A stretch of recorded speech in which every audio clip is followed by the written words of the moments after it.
지난 시간 우리는 안디옥 교회에 있는 선지자와 교사 중에 바나바와 바울이라 부르는 사울이 성령의 음성으로 말미암아 따로 세움을 받아 이방인을 향한 하나님의 일을 시작하게 된 이야기를 나누었습니다.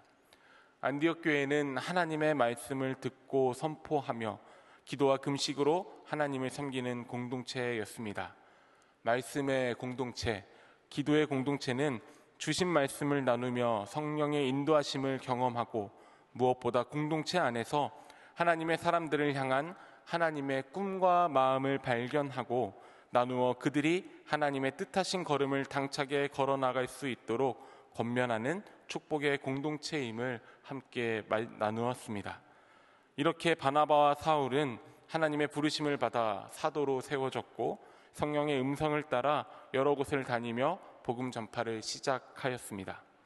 그들이 구브로섬 서편 바보에 도착하였을 때 바예수, 예수의 아들이란 이름을 뜻을 가진 불리는 엘루마와의 만남을 기록한 말씀을 통해 우리는 예수의 이름으로 사는 삶에 대해 함께 말씀을 나누었습니다.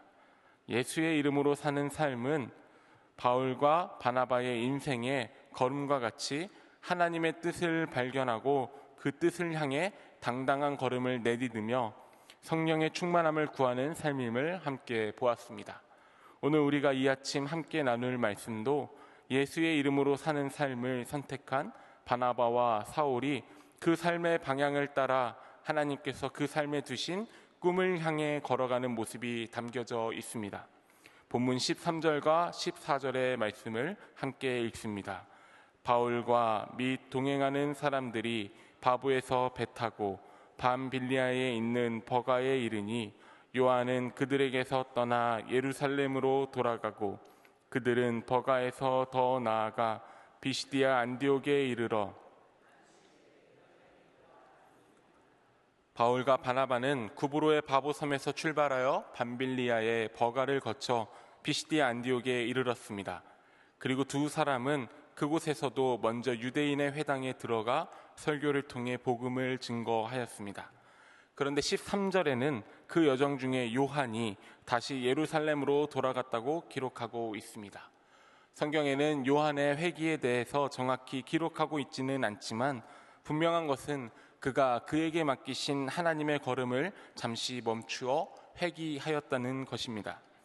나의 가능성을 스스로 평가하는 사람은 여기까지라는 여기는 마음, 이만하면 됐다는 마음, 할 만큼 했다는 마음, 스스로의 마음에 갇혀 고된 걸음을 앞두고 하나님의 걸음을 스스로 멈추고 때론 그 걸음을 시작한 그곳으로 다시 돌아가곤 합니다.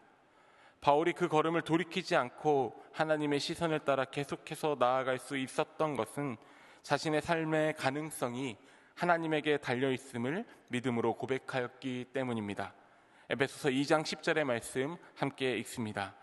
우리는 그가 만드신 바라 그리스도 예수 안에서 선한 일을 위하여 지으심을 받은 자니 이 일은 하나님이 전에 예비하사 우리로 그 가운데서 행하게 하려 하심이니라. 아멘. 나를 향한 하나님의 꿈을 향해 걷는 삶을 선택한 바울과 바나바는 160여 킬로미터와 1000m에 이르는 고도를 향한 멀고 험한 오르막길임에도 비시디아 안디옥까지 그 고된 걸음을 기꺼이 감당하며 걸어갈 힘과 능력이 있었습니다. 예수의 이름으로 사는 삶, 그 삶은 내 삶에 하나님의 선한 일을 위하여 지음받았음을 의지하는 믿음으로부터 시작합니다. 내 삶에 하나님의 꿈이 담겨져 있으며 내가 맞이하고 딛고 살아가는 땅에서 나를 통해 일하실 하나님의 역사가 준비되어 있음을 믿으며 삶의 걸음을 내디딜 때 고된 우리의 인생길에서 하나님의 이름으로 사는 삶의 걸음을 지속해 나갈 힘과 능력을 허락해 주시는 줄로 믿습니다. 15절과 16절은 비시디아 안디옥에서 마침 안식일이 되어 예배하고자 유대인의 회당에 찾아간 바울과 바나바가 율법에 따라 회당장과 성경 말씀을 함께 읽고 후에 회당장의 권유로 발언할 기회를 얻었음을 기록하고 있습니다. 회당장의 권유에 바울은 이렇게 응답합니다. 바울은 일어나서 손을 흔들고 말하였다. 이스라엘 동포 여러분, 그리고 하나님을 두려워하는 사람들이여, 내 말을 들으십시오. 그 고된 걸음을 이제 막 마쳤음에도 바울은 마치 이때를 위해 이곳까지의 걸음을 아끼지 않았다는 듯 당차게 일어나 손을 들어 주위를 조용하게 한 뒤 이스라엘 동포라 부르는 유대인들과 그리고 하나님을 두려워하는 사람들이라 부르는 유대인이 아님에도 회당에서 하나님의 말씀을 청해 듣는 사람들에게 당당히 하나님의 말씀을 선포합니다. 본문 17절과 18절의 말씀입니다.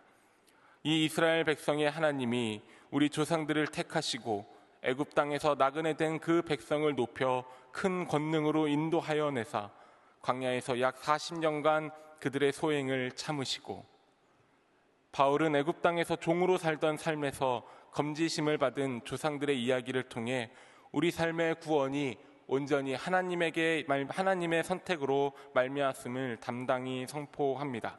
더불어 광야의 걸음을 걸어 나그네 된 삶을 영위하던 그 비참한 때에 하나님께서 그 백성을 높여 큰 권능으로 인도하여 내셨음을 고백하며 우리 삶의 건지심이 온전히 하나님의 권능으로 말미암은 기적 같은 일임을 선포합니다. 이어지는 18절 말씀은 그렇게 하나님의 선택과 권능으로 말미암은 삶임에도 불구하고 하나님을 저버리려 끊임없이 타락을 반복한 광야에서의 삶 속에 하나님의 참으심이 있었음을 선포합니다. 바울이 이렇게 하나님의 은혜를 선포할 수 있었던 것은 그가 만난 하나님이 그저 흘러갈 수밖에 없는 자신의 삶을 선택해 하나님의 나라와 하나님의 꿈에 쓰임받은 예수의 이름으로 사는 삶에 초대해 주신 분이기 때문입니다. 그 초대에 바울이 응할 수 있었던 건 역시 믿음의 사람 아나니아와의 만남과 동역자 바나바를 비롯한 말씀과 기도의 공동체인 안디옥 교회로 불러주신 하나님의 권능을 맛보아 알았으며 그날의 만남까지 예수를 따르는 자들을 박해하였던 자신의 삶을 참아주신 하나님을 향한 고백이 있기 때문입니다. 예수의 이름으로 사는 삶은 그 이름을 부른 내게 응답하신 하나님을 믿으며 의지하고 그가 부어주신 은혜와 사랑을 증거하는 삶입니다. 나를 선택하신 하나님을 의지하였기에 우리를 선택하시는 하나님의 은혜를 선포할 수 있습니다. 나를 기다려주신 하나님을 신뢰하였기에 그들의 역사 속 40여 년간 광야에서의 걸음이 하나님의 참고 기다려주셨음이라 고백하며 선포할 수 있습니다. 불현듯 내 삶을 선택해서 찾아오신 하나님의 권능을 맛보아 알았기에 우리 삶의 구원이 하나님의 선택과 권능에 온전히 달려있음을 당당히 선포할 수 있는 삶을 살아낼 수 있습니다. 예수의 이름으로 사는 삶은 그 이름을 부르는 나에게 응답하신 하나님을 삶을 통해 선포하는 삶입니다. 바울은 이스라엘 역사 속에서 선택과 권능 그리고 오래 참음으로 함께하신 하나님이 그 약속을 따라 육신을 입어 이 땅에 오신 예수 그리스도라 힘차게 선포합니다. 본문 23절의 말씀을 함께 읽습니다.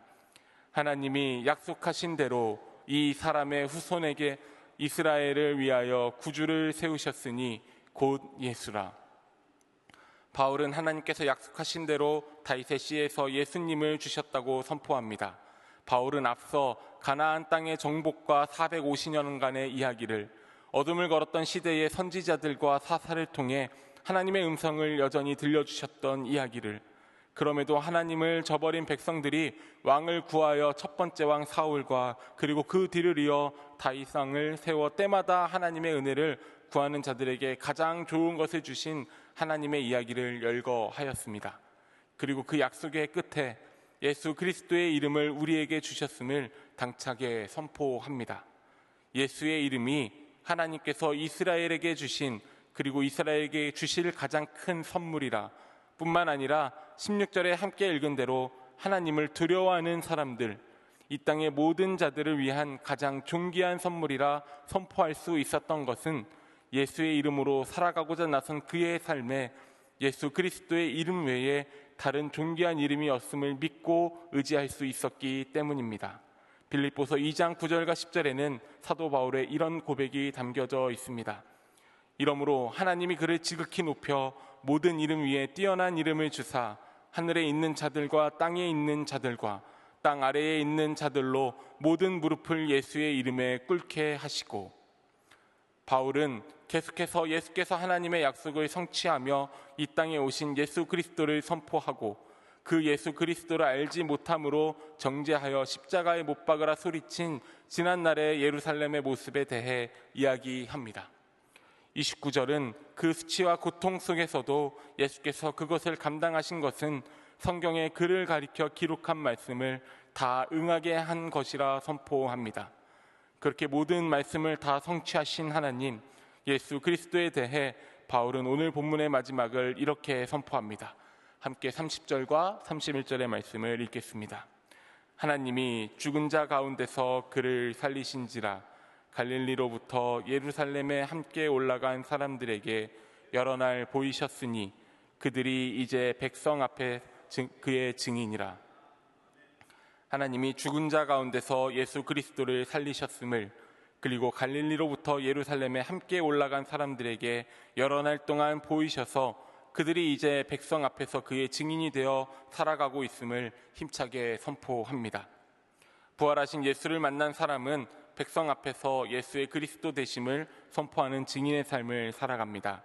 오늘 바울의 여정과 선포와 같이 부활하신 예수님과의 만남은 내 삶에 하나님의 선택과 계획이 있음을 깨닫게 하며 그것이 가장 좋은 것으로 내 삶을 채우시려는 하나님의 은혜와 그날까지 나의 삶을 견뎌 기다려주시는 하나님의 참으심이 있었음을 깨닫게 됩니다. 오늘 하나님께서 우리에게 예수의 이름으로 사는 삶을 나선 삶을 당차게 살아가는 바울의 모습을 통해 우리의 삶도 예수의 이름으로 사는 삶으로 초대하고 계십니다. 그 삶은 단순히 예수의 이름을 알고 그가 성경에 어떻게 기록되어져 있는지를 아는 것을 넘어 부활하신 하나님을 만난 자들의 삶, 그와의 깊은 사귐을 통해 그의 성품을 담고자 애쓰며 그의 나라와 그의 사역에 참여하는 걸음을 기꺼이 내딛는 삶입니다. 오늘 알지 못하는 땅에 이르러 그간 깊은 사귐 속에서 만난 하나님을 당차게 선포한 바울의 모습과 같이 하나님과의 깊은 사귐을 통해 우리 삶에 담아두신 하나님의 꿈과 계획을 살아내는 삶, 우리를 통해 우리 삶의 터전에 펼치고자 하시는 하나님의 꿈과 계획, 하나님의 사역에 참여하는 증인이 되는 삶을 살아갈 수 있는 저와 여러분의 하루가 되기를 우리 주님의 이름으로 축원합니다.